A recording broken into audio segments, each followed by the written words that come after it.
कैसे हैं आप लोग। चलिए आप लोग के लिए कुछ लेके आया हूँ जिसमें अच्छे टेस्ट में कुछ मैं देख रहा था। देखो सीजनिंग को बहुत ज़्यादा प्रॉब्लम हो रहा है कैंची में, जो कि वेल्डिंग के कुछ पोर्शन थे। तो मुझे लग रहा है कि शायद क्यों ना वेल्डिंग का कुछ पोर्शन को एक्सप्लेन कर दिया जाए, जहाँ से ज़्यादातर क्वेश्चन आते रहते हैं। तो मुझे लगा कि शायद ये ज़्यादा अच्छा रहेगा कंपेयर टू मैं पूरा हिस्ट्री ज्योग्राफी इसका बताऊँ। टू द पॉइंट मैं क्वेश्चन पे ही बताता हूँ कि क्वेश्चन जहाँ कहाँ से आता है, कितने क्वेश्चन अभी तक पूछे जा रहे हैं। ठीक, क्वेश्चन कुछ लेंदी है, बस कुछ बहुत ज़्यादा इजी क्वेश्चन है जो सबसे ज़्यादा रिपीटेड क्वेश्चन है, मैं उसी को एक्सप्लेन कर रहा हूँ। ठीक, जैसे देखिए ये इलेक्ट्रोस्लैग वेल्डिंग सबसे ज़्यादा कन्फ्यूजन होता है। यहाँ पे 3 क्वेश्चन हमेशा आता है। पहला, एक वेल्डेड मोल्टन पूल कहाँ पे यूज़ होता है, जिसमें और कम्बिनेशन ऑफ वेल्डिंग जिसमें resistance welding arc welding combination होता है, किस में होता है। और तीसरा कि हम लोग जल्दी इसका जो ये वर्टिकली वेल्डिंग कौन सा है, ये भी इलेक्ट्रोस्लैग वेल्डिंग में ही। ये 3 क्वेश्चन ज़्यादातर पूछा जाता है। दूसरा कभी कभी पूछ देगा ज़्यादा कंसेप्ट का रहेगा, तो अगर ज़्यादा गैप है, अगर थिकनेस बहुत ज़्यादा है, सबमर्ज वेल्डिंग नहीं दिया है, ये दोनों में से कोई एक ही देगा उसमें ऑप्शन में कि कौन सा ज़्यादा होगा, तो उस केस में हम लोग क्या होता है कि इलेक्ट्रोस्लैग वेल्डिंग के बारे में हम लोग को जानना पड़ता है। और ये सभी क्वेश्चन किससे जुड़ा है, इलेक्ट्रोस्लैग वेल्डिंग से। तो अब मैं बताता हूँ इलेक्ट्रोस्लैग वेल्डिंग में कैसे ये तीनों के क्वेश्चन अटैच है। पहला क्वेश्चन में क्या बोला कि ये मोल्टन पूल मेटल, तो देखिए मैं ये आगे दिखाता हूँ। मोल्टन पूल मेटल बनता क्या है कि एक्चुअली ये क्या है, ये जो गिरा है ये देखिए ये है क्या, आयरन पार्टिकल। इसमें डालते हैं हम लोग और इलेक्ट्रोड की सहायता से इसे गला देते हैं। जैसे देखिए पहले इलेक्ट्रोड लाए, क्या इलेक्ट्रोड की सहायता से ये क्या होने लगता है कि जैसे करंट का फ्लो होता है इलेक्ट्रोड के थ्रू, इस आयरन पार्टिकल के साथ गुजरता है, तो यहाँ पे बहुत ज़्यादा हीट जनरेट होता है। क्योंकि हीट जनरेट होने की वजह से क्या होता है कि ये पिघल जाता है। तो ये पिघला हुआ चीज़ और यहाँ पे एक स्लैग है, इसी को हम लोग कहते हैं मोल्टन मेटल। ठीक, तो क्वेश्चन में हमेशा जहाँ पे मोल्टन मेटल देख लिए, आंख बंद करके क्या मार देना है, इलेक्ट्रोस्लैग। ठीक, ज़्यादा दिमाग नहीं लगाना है, ना दिमाग लगाइएगा गया क्वेश्चन। कहीं कहीं पे एग्ज़ाम निकालने के लिए एग्ज़ाम के तरीक़ा से ही पढ़ना पड़ता है। ठीक, तो ये हो गया। अब इसमें दूसरा क्वेश्चन पूछता है कि arc welding plus resistance welding दोनों का कम्बिनेशन कौन होता है, यही। अब कैसे भाई, तो देखो पहले जब हम लोग इसमें ये आयरन पार्टिकल डाले और उसके बाद हम लोग क्या किए कि इलेक्ट्रोड को ले जाके उसमें करंट का फ्लो करवाएं, तब जाके गला। तो उस समय जो केस हुआ क्या कि यहाँ पे जब वेल्डिंग स्टार्ट हुआ तो उसे हम लोग बोलते हैं आर्क वेल्डिंग। मगर जब यही गल जाता है और ऊपर एक स्लैग के रूप में जम जाता है, जैसे देखिए ये अभी गला हुआ ऊपर स्लैग के रूप में जमा है, देखिए ये गल गया है और ये स्लैग के रूप में जम गया है। तो ये स्लैग के थ्रू जब करंट का पास होता है तो उस समय हम लोग इसे कहते हैं रेजिस्टेंस वेल्डिंग। रेजिस्टेंस वेल्डिंग हम लोग जानते ही हैं कि रेजिस्टेंस वेल्डिंग कहाँ पे होता है। ये भी क्वेश्चन बहुत बार पूछता है कि 2 प्लेट लीजिए और इनको जोड़ना है, एक इलेक्ट्रोड यहाँ एक इलेक्ट्रोड यहाँ, तो जहाँ पे रेजिस्टेंस हाई होगा वहीं पे जुड़ जाता है। तो बहुत बार क्वेश्चन पूछा गया रेजिस्टेंस किसके बीच में हाई होता है, तो दोनों प्लेट के बीच में। सेम यही चीज़ है। तो यहाँ पे रेजिस्टेंस हाई कहाँ पे होता है, स्लैग के बीच में, क्योंकि स्लैग कंडक्टिव है नहीं, तो इसलिए वहाँ पे रेजिस्टेंस हाई होता है, इसलिए वहीं पे गलना स्टार्ट होता है। नीचे जमना स्टार्ट होता है, गलना वहाँ पे स्टार्ट होता है।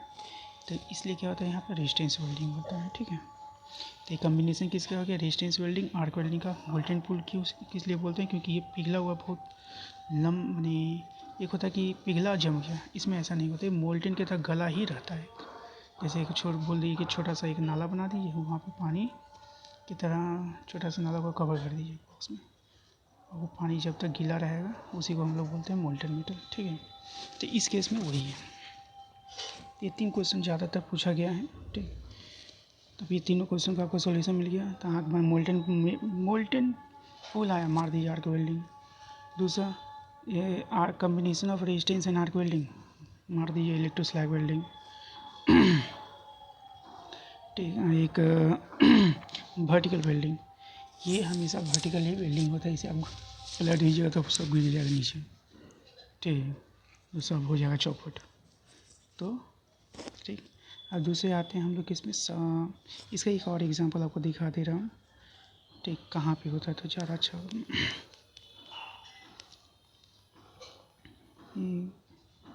देखिए ये पाइप हम लोग लगाएं, ये कॉपर का बना हुआ रहता है, क्योंकि जिसे आसानी से ठंडा हो सके ना, तो ऐसा ना कि वही गल जाए जो देखिए ये इन दोनों को पाइप को वेल्ड करना है। एक ये पाइप है, एक ये पाइप है, बीच में ये कॉपर वाला लगा हुआ है, इसमें पानी का सप्लाई होते रहता है। ठीक, नहीं तो क्या होगा, गल जाएगा वही, क्योंकि वहाँ पे एक इलेक्ट्रोड को कवर करने के लिए एक पाइप दिया रहता है। ठीक, चलिए दिखाते हैं आपको थोड़ा किसको वेल्डिंग ये कर रहा है। देखिए कहाँ गया एक भाई जो, तो वो फ़ोटो नहीं ली। ये जैसे यही है, एक दो चीज़ है, अभी इतना गैप आपको नज़र आ रहा है। ये देखिए इतना बड़ा गैप को आपको वेल्ड करना है, तो बताइए किससे वेल्डिंग कीजिएगा? Arc welding. आर्क वेल्डिंग हो पाएगा इसमें? हो ही नहीं पाएगा, क्योंकि इतना थोड़ा बड़ा करता हूँ। देखिए इतने बड़े गैप को फिलअप करने के लिए मतलब कोई नॉर्मली फिलअप कर सकता है? नहीं कर सकता। इसलिए यहाँ पे कौन सा यूज़ करते हैं? इलेक्ट्रोस्लैग वेल्डिंग का। ठीक, चलिए और दूसरा आपको एग्जांपल बता देता हूँ।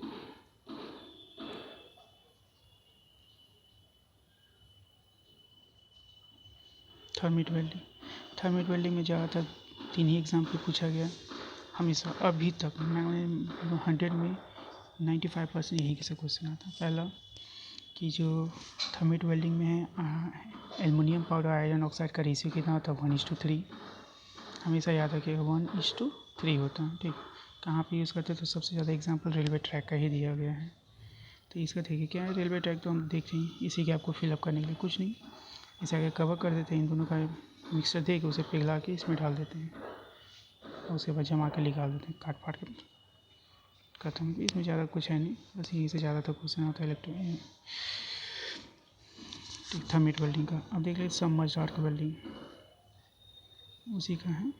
ये रेलवे ट्रैक, इसको पिघला के एल्युमिनियम पाउडर को डाला जा रहा है, उसके बाद जम जाकर निकाल देगा। तो इसमें माथा ख़राब करने का है नहीं, क्योंकि जितना समझना है उतना ही समझिए। ठीक, अब आपको दिखा देते हैं सबमर्ज्ड आर्क वेल्डिंग। ये देखिए सबमर्ज्ड आर्क वेल्डिंग में हमेशा पूछा वो किसका इलेक्ट्रोड यूज़ करते हैं? तो कॉपर का, बहुत बार पूछा गया। ये देखिए ये जो कॉपर है, ये यहाँ से घूम के इसमें से होके इस पाइप से निकलता है। ठीक है, इसी पाइप में देखिए, इसी पाइप में, अरे यार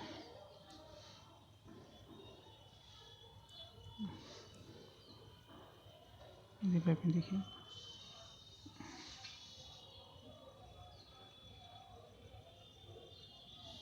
तो ये दिखाई दे रहा होगा कि ये जो वायर गया है कॉपर इलेक्ट्रोड, देख लीजिए अगर ना तो फिर कन्फ्यूजन होगी। ये यहाँ से होके इसमें आ गया, ये देखिएगा। ठीक, ये गया और बाहर निकला। ठीक, तो इसे मत समझिएगा, ये कॉपर इलेक्ट्रोड है। अब देखिए ये है ग्रेनुलर फ्लक्स। बहुत बार पूछता है कि ग्रेनुलर फ्लक्स किस में यूज़ होता है? भाई सबमर्ज्ड आर्क वेल्डिंग में यूज़ होता है। ठीक, तो इस समय कन्फ्यूज नहीं होने का है। और देख लेते हैं क्या है। तो बहुत बार कन्फ्यूजन, तो भाई सबमर्ज्ड आर्क वेल्डिंग होता कैसा? इसका एग्जांपल सबसे ज़्यादा पूछा जाता है शिप वेल्डिंग में, कि इसका एग्ज़ाम नहीं ज़्यादातर कहाँ पे होता है? शिप वेल्डिंग में। और दूसरा बहुत फास्ट वेल्डिंग होता है। ठीक, ये भी ध्यान, सबसे फास्ट वेल्डिंग अगर दे दिए एग्जांपल में और थर्ड उसमें सबमर्ज्ड आर्क वेल्डिंग है तो इसे ही मानिएगा। तो 3 क्वेश्चन हो गया कि पहला कॉपर इलेक्ट्रोड यूज़ होता है, ग्रेनुलर फ्लक्स यूज़ होता है, फास्ट वेल्डिंग है और शिप वेल्डिंग में यूज़ होता है। ठीक, देख लीजिए एक फ़ोटो, यही है ग्रेनुलर फ्लक्स, देख रहे हैं, यही ग्रेनुलर फ्लक्स है। ठीक है, इसी के अंदर से कॉपर इलेक्ट्रोड इसके अंदर है, वही डूबा रहता है। ताकि यहाँ पे क्या है कि ग्रेनुलर फ्लक्स के अंदर मोल्टन मेटल है। ठीक, चलिए ठीक है, मेरे ख्याल से आप लोग समझ गए होंगे। ओके, बाय दोस्तों।